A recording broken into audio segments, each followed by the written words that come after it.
Hi everyone. तो अब हम देखने जा रहे हैं taxation of holiday home expense. मतलब क्या हुआ, कंपनी ने अपने एम्प्लॉय को किसी इवेंट पे बाहर भेजा, यानी आउटसाइड हिज सिटी भेजा। उस केस में एम्प्लॉय के साथ अगर उनकी फैमिली भी जाती है तो इस केस में टैक्सेबिलिटी क्या होगी, आइए एक बार देखते हैं। टैक्सेबिलिटी ऑफ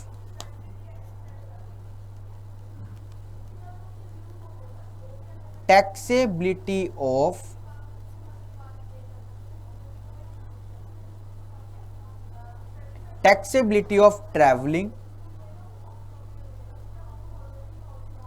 touring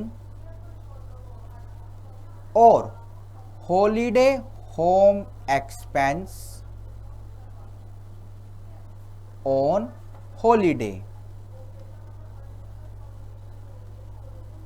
ठीक है, तो चलिए पहला केस क्या आता है।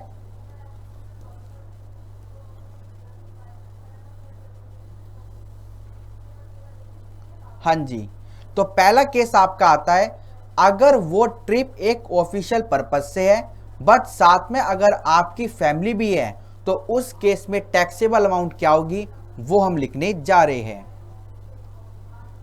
वेयर टूर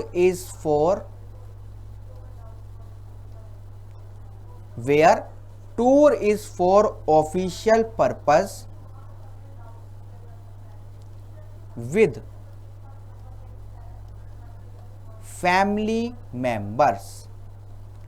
तो इस केस में टैक्सेबल अमाउंट क्या होगी, जो खर्चा फैमिली के ऊपर हुआ वो टैक्सेबल अमाउंट हो जाएगी, जो खर्चा एम्प्लॉय के ऊपर हुआ वो एग्जम्प्ट पोर्शन आ जाएगा। तो इस केस में taxable amount shall B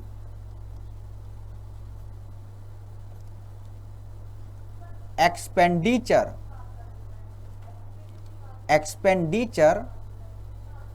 related to family member. जो भी खर्चा फैमिली मेंबर की वजह से हुआ है वो टैक्सेबल हो जाएगा। चलिए केस 2 बनाते हैं। केस 2 हमारा क्या है कि जो आप ऑफिशियल टूर पे गए उसको आपने छुट्टी में कन्वर्ट कर लिया। आपने अपनी कंपनी फोन किया कि सर हम 2 दिन यहां पर वेकेशन मनाना चाहते हैं, तो उस केस में क्या होगा आइए लिखते हैं। Where official tour is extend as vacation. मतलब आपने ऑफिशियल टूर को छुट्टी में कन्वर्ट कर लिया, तो इस केस में टैक्सेबल अमाउंट होगा सारा खर्चा जो भी हुआ है। Taxable amount shall be expenditure on all related to such extended days. Obviously बात है, छुट्टी एम्प्लॉय ने ली है तो जो भी खर्चा होगा इंक्लूडिंग एम्प्लॉय वो टैक्सेबल हो जाएगा, जो भी आपने एक्सटेंडेड डेज वहां पे एंजॉय किया। ठीक है, चलिए अब बनाने जा रहे हैं हम केस नंबर 3। तो अब क्या हुआ, जो वो फैसिलिटी प्रोवाइड की गई वो एम्प्लॉयर की है। मतलब आपकी कंपनी ये कुछ इवेंट को प्लान करती है और जनरल पब्लिक को प्रोवाइड कराती है, यानी कि आप एक इवेंट मैनेजर हो। तो उस केस में क्या होगा आइए लिखते हैं case number 3। When such facility owned by employer. तो इस केस में क्या होगा आइए एक बार लिखते हैं। Taxable amount shall be amount charge by other agencies from public. तो सिमिलर टाइप की जो एजेंसी वो ट्रिप को प्लान करने में जो इनवॉइस बिल भेजती है फ्रॉम जनरल पब्लिक, हम वो वैल्यू ले लेंगे और उस पे टैक्स लग जाएगा। लास्ट केस हमारा आता है केस नंबर 4, यानी कि 4 अदर सिचुएशन। इस केस में क्या होगा, तो जो भी एक्सपेंस कंपनी ने इनकर्ड किए, जो भी एक्सपेंस एम्प्लॉयर ने इनकर्ड किए, उस पर टैक्स लग जाएगा।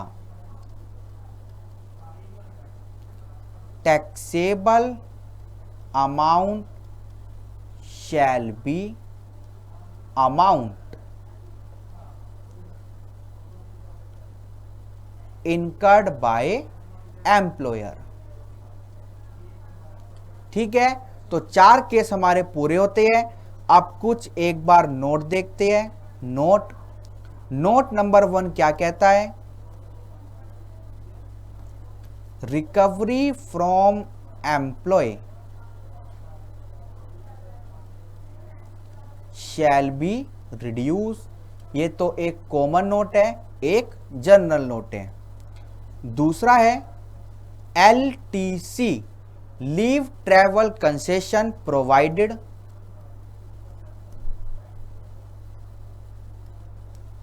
यानी कि if LTC provided then this concept shall not be applicable. Shall not be applicable. अगर आपको LTC मिला है, लीव ट्रैवल कंसेशन मिला है, तो उस केस में ये वाला कॉन्सेप्ट अप्लाई नहीं होगा।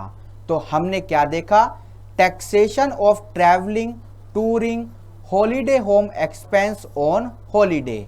तो अगर वो टूर ऑफिशियल है तो इस केस में क्या होगा, taxable amount shall be related to family member, अगर फैमिली आपके साथ गई है। Where official tour is extended as vacation, आप तो मीटिंग करने गए थे पर आपने सोचा 2 दिन और रह लेते हैं, तो टैक्सेबल अमाउंट होगा सारा का सारा amount related to such extended days. Case number 3 क्या कहता है, when such facility owned by employer, तो इस केस में taxable amount shall be amount charge by other agency from general public. और चौथा है हमारा फॉर एनी अदर सिचुएशन, तो जो भी खर्चा एम्प्लॉयर ने किया वो टैक्सेबल अमाउंट बन जाएगा।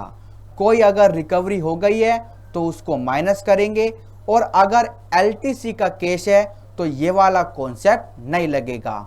और इसी के साथ हमारा ये वाला कॉन्सेप्ट भी होता है खत्म। Okay, thank you so much.